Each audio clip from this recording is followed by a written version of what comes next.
کا احاطہ کر سکے. جیسے کہ شاعر رسول حضرت حسان رضی اللہ تعالیٰ عنہ کا شاعر ہے جو انہوں نے اپنے مجبوری ظاہر کی. فرمایا ما ان مدحت محمدا بمقالتی ولكن مدحت مقالتی بمحمد. ترجمہ میری یہ بساط نہیں کہ اپنے اشعار سے مدحت رسول کا حق ادا کر سکوں، لیکن ہاں میں نے ذکر رسول صلی اللہ علیہ وسلم سے اپنے اشعار کی ضرور مدح کی ہے. کسی اردو شاعر نے کہا قلم میرا قاصر زباں میری عاجز محمد کی عظمت بتاؤں میں کیسے. قلم میرا قاصر زباں میری عاجز محمد کی عظمت بتاؤں میں کیسے. ہے محبوب رب امام الرسول و فضائل مکمل سناؤں میں کیسے. ملت اسلامیہ کے دھڑکتے دلوں بعثت نبی صلی اللہ علیہ وسلم سے قبل پورے جزیرۃ العرب پر کوئی حکمرانی کرنے کے لیے تیار نہیں تھا، اور نہ نظام مکمل تھا، اور عدالت، انسانیت، امانت و دیانت، عصمت و عفت، صلاح و تقوی اور زہد و ورع کا جنازہ نکل چکا تھا. شرافت و عزت کی کلیاں مرجھا چکی تھی. شرک و ضلالت کی تاریکی ہر سمت نظر آ رہی تھی. نفرت، ظلمت، شقاوت اور عداوت کا دور دورہ تھا. کسی اردو شاعر نے کیا عمر سرکشی کی. بدی کا زوردار ہر سو جہالت کی گھٹائے تھی. فساد و ظلم کی چاروں طرف پھیلی ہوائیں تھی. ذرا سی بات پر تلوار چل جاتی تھی آپس میں تو پھر جنگ آتی نہ تھی دو چار کے بس میں. اگر لڑکی کے پیدائش کا گھر میں ذکر سن لیتے تو اس معصوم کو زندہ زمین میں دفن کر دیتے. غرض جو بھی برائی تھی سب ان میں پائی جاتی تھی. نہ تھی شرم و حیا آنکھوں میں گھر گھر بے حیائی تھی. مگر اللہ نے جب ان پر اپنا رحم فرمایا تو عبداللہ کے گھر میں خدا کا لاڈلا آیا. قدرت خداوند نے اس فتن دور میں شدائے نلات و عزہ کو رشد و ہدایت کے راستے پر گامزن کرنے کے لیے، وحشت و بربریت کو ختم کرنے کے لیے فاران کی چوٹیوں سے آفتاب رسالت صلی اللہ علیہ وسلم کو طلوع فرمایا. مکہ میں طلوع آفتاب رسالت صلی اللہ علیہ وسلم آمنہ کے لال عبداللہ کے لقب جگر عبد المطلب کے نور نظر دو شنبہ کو اپنے تمام انوار و برکات کے ساتھ تشریف لاتے ہیں. آپ ایسے وقت پیدا ہوئے جس سے لیل و نہار دونوں نے فیض حاصل کیا. سبحان اللہ ایک عجیب ماحول ہے. پورے مکہ میں انوار الہی کا نزول ہو رہا ہے. ظلمت یادہ کفر قدا میں ایک تہلکہ مچ گیا ہے. لات و منات اور اسلام کے منہ کے بل گر پڑے. گلزار ہستی میں ایک عجیب رونق پیدا ہو گئی ہے. چاروں سن سے بس ایک ہی آواز سنائی دے رہی ہے. ایک والا آ گیا، ایک والا آ گیا. وہ آ گئے تو آ گیا دنیا میں انقلاب. وہ آ گئے تو آ گیا دنیا میں انقلاب. گجرا ہوا چمن کا گلستہ کر گئے. میرے قلب و جگر کے ساتھیوں، حضرت آمنہ خود فرماتی ہے کہ میرا نور نظر لقت جگر اس وقت کلام تو نہیں کر سکتا تھا، لیکن انگشت شہادت سے کچھ اشارہ کر رہا تھا. وہ اشارہ کیا تھا؟ وہ اشارہ اشہد ان لا الہ الا اللہ کا اشارہ تھا. قلب آمنہ میں مسرت و خوشی کی حد نہ رہی جب محمد کی اداؤں کو دیکھا، لیکن کچھ غم کے اثرات بھی ہے. فرماتی ہے کہ کاش آج عبداللہ ہوتے تو اس لقت جگر کو جو چاند سے بھی زیادہ خوبصورت ہے دیکھ کر کتنا خوش ہوتے اور کھلونا وغیرہ لا کر دیتے. غیر سے آواز آتی ہے اے آمنہ فکر مت کرو، میں اس کا رب ہوں. اگر یہ بچہ کھلونا مانگے تو چاند کو کھلونا بنا دوں گا. اگر سیر و تفریح کو دل چاہے تو معراج کو بلا لوں گا. اگر کوئی شہادت طلب کرے تو پتھروں سے کلمہ پڑھا دوں گا. اس کے بعد عبد المطلب آتے ہیں، سوال کرتے ہیں اے آمنہ کوئی نام سوچا ہے؟ حضرت آمنہ کہتی ہے کہ جب سے یہ بچہ پیدا ہوا ہے کہ زبان پر قابو ہے نہ قلب پر. ذہن میں کئی نام آتے ہیں لیکن قلب میں دستک ہوتی ہے کہ محمد. عبد المطلب کہتے ہیں سبحان اللہ اے آمنہ اسلام کو اور اسلام کا بچہ میں نے پورے جزیرۃ العرب میں کہیں نہ دیکھا اور نہ سنا. آمنہ کہتی ہے کہ آپ نے تو نام نہیں سنا ہوگا، اس جیسا بچہ پورے جزیرۃ العرب ہی کیا کہ پوری دنیا میں موجود نہ ہوگا. یہی وہ بچہ ہے جس کی تعریف رب کائنات کرتا ہے. وَرَفَعْنَا لَكَ ذِكْرَكَ. ملت اسلامیہ کے پاس مانو آپ صلی اللہ علیہ وسلم کا نام محمد ہی نہیں تھا بلکہ عنوان بن گیا تھا. ہمارے نبی آپ صلی اللہ علیہ وسلم کو تمام عزم کا خوبصورت گلدستہ بنا دیا تھا. ہمارے نبی صلی اللہ علیہ وسلم کے اندر حضرت آدم کی صورت تھی، حضرت شیط کی معرفت تھی، حضرت نوح کی شجاعت تھی، حضرت ابراہیم کی اخلاق تھی، حضرت اسماعیل کی سماعت تھی، اسحاق والی رضا، صالح والی فصاحت تھی، لوط والی حکمت، یعقوب والی بشارت تھی، موسیٰ والا جلال، ایوب والا صبر تھا، یونس والی اطاعت، یوشع والا جہاد تھا، الیاس والا وقار، یحییٰ والی عصمت تھی اور عیسیٰ والا صحت تھا. میرا نبی تمام انبیاء علیہ السلام کا خوبصورت گلدستہ تھا. اس کے بعد تقدیر علیمہ کی جاگی رحمت کے بادل چھاتے ہیں.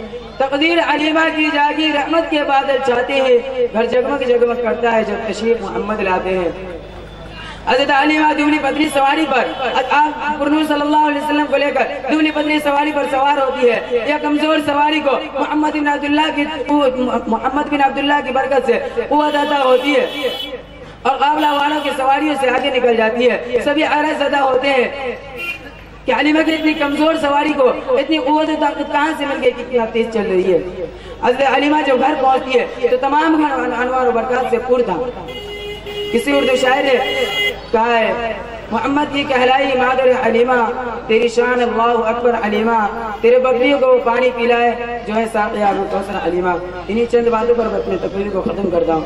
باخر الدعوانا الحمدللہ رب العالمین. ماشاءاللہ بہت خوب. یہ تھے عزیز مطلق الرحمن صلی اللہ علیہ وسلم جو آپ حضرات کے سامنے سیرت النبی کے موضوع پر ایک تقریر پیش فرما رہے تھے. میرے دوستو میں نے آپ حضرات کو بتلایا تھا کہ نبی پاک صلی اللہ علیہ وسلم کی ذات اقدس وہ ذات گرامی ہے جس کے اندر اللہ تبارک و تعالیٰ نے جامع کمالات اور جامع صفات کو متصف فرمایا. اللہ تعالیٰ نے تمام انبیاء کرام کو اپنے اپنے وقت میں وہ تمام معجزات عطا فرمائے جو فسادات جو فتنے اس وقت رونما ہوئے تھے. چنانچہ حضرت موسیٰ علیہ السلام کے دور کے اندر جادوگری کا فتنہ تھا تو اللہ تبارک و تعالیٰ نے حضرت موسیٰ علیہ السلام کو اسی جیسا معجزہ عطا فرمایا. نبی اکرم صلی اللہ علیہ وسلم جس زمانے کے اندر مبعوث ہوئے اس زمانے کے اندر شعر و شاعری کا چلتا تھا اور شعر و شاعری کا جلوہ چلتا تھا. اس وقت ان کے عرب کے ادنا سے ادنے بچے اور چھوٹی سی چھوٹی بچیاں بھی ہمارے شاعروں کے مقابلے میں بڑھ کر ہوا کرتی تھی. اللہ تبارک و تعالیٰ نے ایسے پرفتن دور میں جب نبی اکرم صلی اللہ علیہ وسلم کے ذات اقدس کا مبعوث فرمایا ظہور فرمایا تو اللہ تبارک و تعالیٰ نے قرآن مقدس کے معجزے سے آپ صلی اللہ علیہ وسلم کو سرفراز فرمایا. میرے دوستو در حقیقت اللہ تبارک و تعالیٰ نے نبی اکرم صلی اللہ علیہ وسلم کو اشرف الانبیاء کا تاج پہنایا اور تمام انبیاء علیہ السلام کو سردار بنایا. اس لیے اللہ تبارک و تعالیٰ نے آپ صلی اللہ علیہ وسلم کو تمام معجزات سے نوازا. دوستو اذان ہو رہی ہے, نماز کا وقت ہو چکا ہے, لہذا میں پروگرام کو یہیں پر رکتا ہوں اور پروگرام انشاءاللہ نماز کے بعد پھر آغاز کیا جائے گا.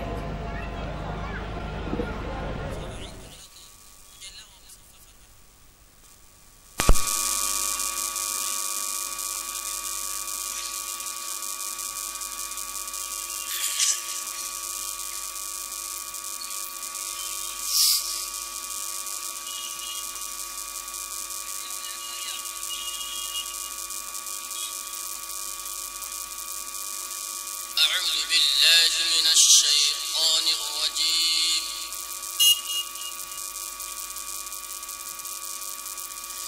بسم الله الرحمن الرحيم.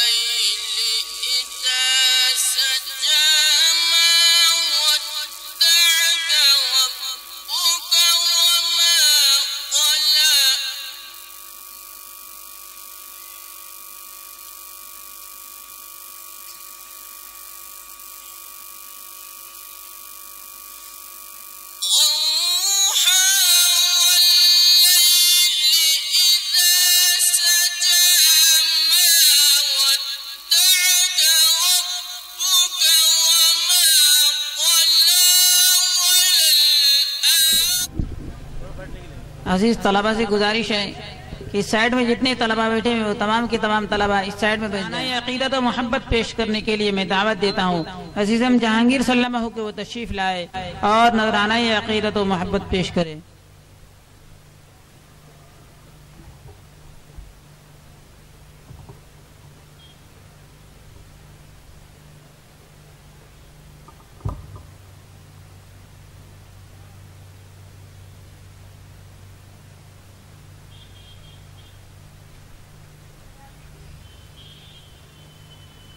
السلام علیکم ورحمۃ اللہ وبرکاتہ.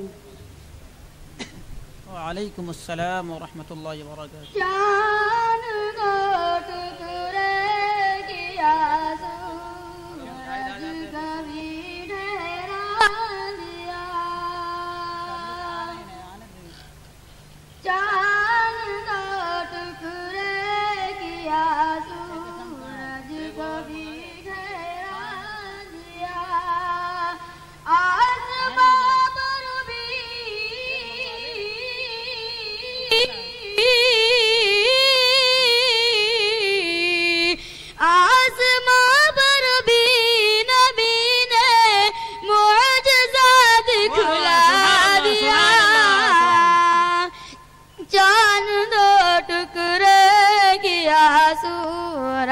کو بھی ٹھہرا دیا حج دیا ایمان دیا قرآن دیا کلمہ دیا حج دیا ایمان دیا قرآن دیا کلمہ دیا حج دیا ایمان دیا قرآن دیا کلمہ دیا کیا پتا مجھ کو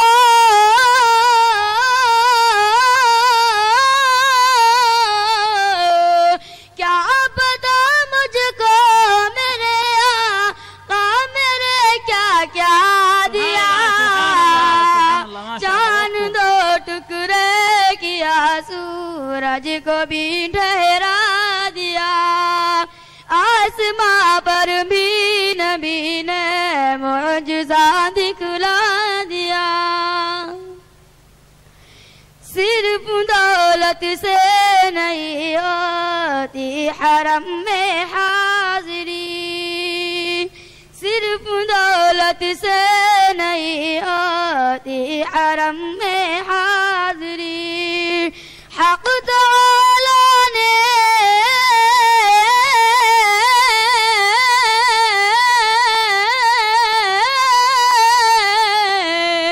حق تعالی نے جسے چاہا اسے پہنچا دیا چاند دو ٹکڑے کیا سورج کو بھی ٹھہرا دیا آسماں پر بھی نبی نے معجزہ دکھلا دیا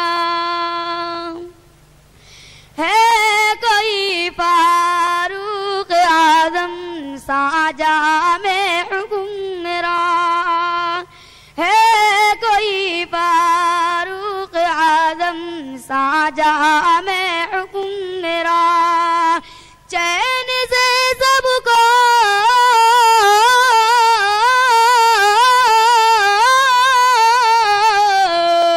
چین سے سب کو سلایا اور خود پہرا دیا چاند دو ٹکڑے کیا سورج کو بھی ٹھہرا دیا آسماں پر بھی نبی نے معجزہ دکھلا دیا السلام علیکم ماشاءاللہ بہت خوب یہ تھے عزیزم جہانگیر صلی اللہ علیہ وسلم جو آپ حضرات کے سامنے نعت پاک پیش کر رہے تھے اب میں بلا کسی تاخیر کے اپنے پروگرام کو آگے بڑھاتے ہوئے دعوت اسٹیج دینے جا رہا ہوں عزیزم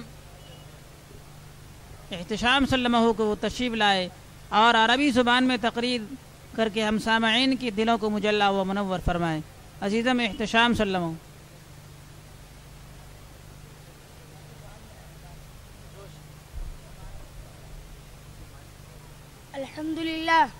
الحمد لله الذي قال في القرآن المجيد أطيعوا الله ورسوله وأصلي وأسلم على النبي الأمي الذي قال عنه ربه لقد كان لكم في رسول الله أسوة حسنة أما بعد فأعوذ بالله من الشيطان الرجيم بسم الله الرحمن الرحيم يا أيها الذين آمنوا أطيعوا الله وأطيعوا الرسول وأولي الأمر منكم فإن تنازعتم في شيء فردوه إلى الله والرسول إن كنتم تؤمنون بالله واليوم الآخر ذلك خير وأحسن تأويلا إخواني البررة رئيس الاحتفال الموقر وإخوان المسلمين إني في لهف واشتياق شديد إلى أن أتحدث بين أيديكم حول موضوع سيرة النبي المصطفى في أسلوب جيد وعبارات مختصرة الرجاء منكم جميعا أن تستمعوا إلى خطبتي إخواني في الله إن النبي محمد صلى الله عليه وسلم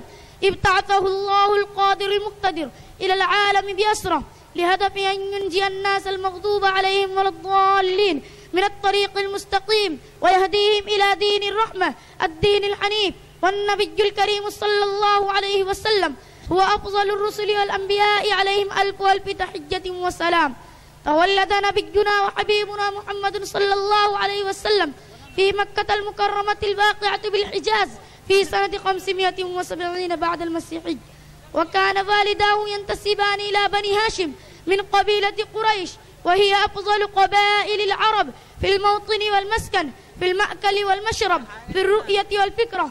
ارتحل والده عبد الله بن عبد المطلب في ذمة الرحمن والنبي صلى الله عليه وسلم.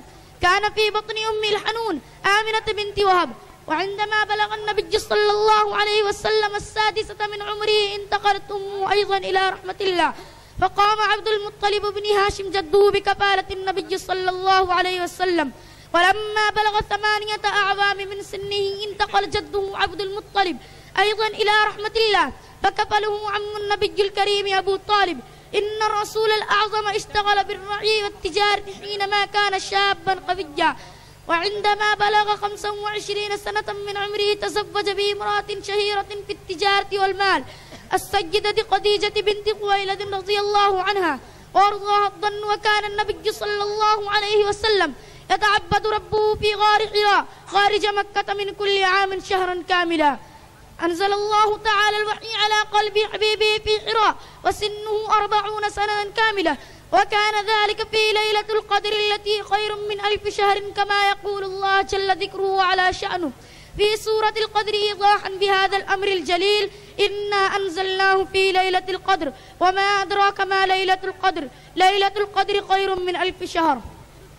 بعد هذا الوحي الرباني من الله تعالى بدأ النبي الكريم صلى الله عليه وسلم أن يدعو قريشا إلى دين الحق، دين الإسلام، واستمر في دعوته أكثر من 10 أعوام. ولكن حينما كثر هذا الفجار والكفار واشتد تعذيبهم هجر النبي صلى الله عليه وسلم مع من نحى نحوه من الصحابة الكرام إلى أرض المدينة المقدسة، وكان هذا في سنة 622 ميلادية. هذه الهجرة صارت سببا وحيدا لانتشار الإسلام في شبه الجزيرة العربية وفي الربع المسكون كله، وانتقل الإسلام إلينا كابرا عن كابر، فهذه نعمة الإسلام التي وصلت إلينا فنشكرها ولا نكفر. والسلام عليكم ورحمة الله وبركاته. ماشاء اللہ، بہت خوب. یہ تھے عزیزم شام الحق صلی اللہ علیہ جو آپ حضرات کے سامنے عربی زبان میں تقریر پیش فرما رہے تھے. سامعین کرام جو حضرات باہر کھڑے ہوئے ان سے میں مؤدبانہ التماس کرتا ہوں تاکہ ٹریفک جمع نہ ہو. اور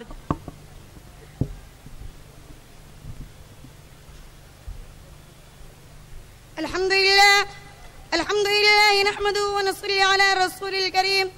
أما بعد، قال الله تعالى: ولا تهنوا ولا تحزنوا وأنتم الأعلون إن كنتم مؤمنين. خردنا کہہ دیا لا الہ تو کیا حاصل، خردنا کہہ دیا لا الہ تو کیا حاصل، دل و نگاہ مسلمان ہی تو کچھ بھی نہیں. محترم حضرات، معزز سامعین کرام، اللہ تبارک و تعالی نے قرآن کریم میں مسلمانوں کی سربلندی اور برتری کی ایک تدبیر بتلائی ہے. بڑے پررسوخ لہجہ اور بھرپور اعتماد کے ساتھ ببانگے ڈھول اور ڈنکی کی چوٹ اعلان کیا ہے کہ اے مسلمانوں، تم ہی کامیاب ہو، تم ہی اس دنیا کے مالک ہو. دنیا کی تمام چیزیں تمہارے لیے ہے، عزت و شرافت تم ہی ٹھیکدار ہو. کائنات تمہارے آگے جھک سکتی ہے، چرند و پرند تمہاری اطاعت کر سکتی ہے، لیکن اس کے لیے ایک شرط لگائی ہے. وَأَنْتُمُ الْأَعْلَوْنَ إِن كُنتُم مُؤْمِنِينَ، فرمایا تم اس سے بلند ہو بشرط ہے کہ تم مومن کامل ہو. ایمان کی حلاوت و چاشنی تمہارے اندر ہو، یقین کامل کی دولت سے تم مالا مال ہو، مومن کی تمام صفات تمہارے اندر موجود ہو. فرزندان اسلام، اللہ تعالیٰ نے اس مختصر سے جملہ اور اس چھوٹی سی آیت میں حقیقت کا انکشاف کیا ہے. آگے کھول دیے، صاف طریقے سے فرما دیا ہے تمہیں گھبرانے کی کوئی ضرورت نہیں، کوئی خوف محسوس نہ کرو. دنیا کی کوئی چیز تمہارا کچھ نہیں بگاڑ سکتی. شیر تم سے ڈر سکتے ہیں، چیتے تم سے کپا سکتے ہیں، دنیا کی بر سے بر چیز تمہارے غلام بن سکتی ہے، لیکن شرط لگا دی ہے اگر ایمان و یقین کی باد بحری نے تمہارے قلوب میں گلشن پیدا کر دیا ہو، ایمانی صفات، دینی خصوصیات کی تم عامل ہو. لیکن دوستو، آج کا انسان یہ تو چاہتا ہے کہ دنیا اس کے آگے جھک جائے، جس چیز کو چھو دے سونا بن جائے. 10 کے مقابلہ میں اکیلا کافر ہے، اس کی عزت و شرافت کی دنیا سلام کرے، ہر تمنا اس کی پوری، ہر خواہش اس کو بھر کے استقبال کرے. لیکن وہ بھول جاتا ہے کہ اس کو یہ شرافت و عظمت اس وقت حاصل ہو سکتی ہے جبکہ خدا کی غلامی کرے، رنگ و خونے کے بتوں کو پاش پاش کرے، ایک ہی حقیقی فرمانروا کو پرستار کر کے ایک ہی حقیقی فرمانروا کو پرستار کر کے چڑھتے سورج کی پوجا چھوڑ کر مسجد حقیقی کی بارگاہ میں سجدہ ریز ہو. اس کو یہ مقام تبھی حاصل ہو سکتی ہے جب یہ خدا اس کی ہر چیز اللہ کی ہو جائے.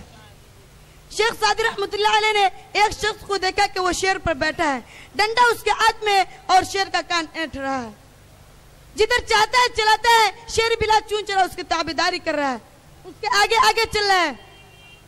شیخ سعدی رحمت اللہ علیہ کو دیکھ کر بڑا تعجب ہوا. اس آدمی نے شیخ سعدی رحمت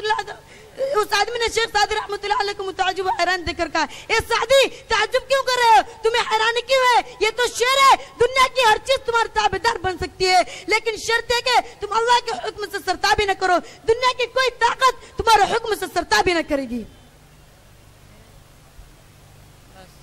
وآخر دعوانا الحمدللہ رب العالمین.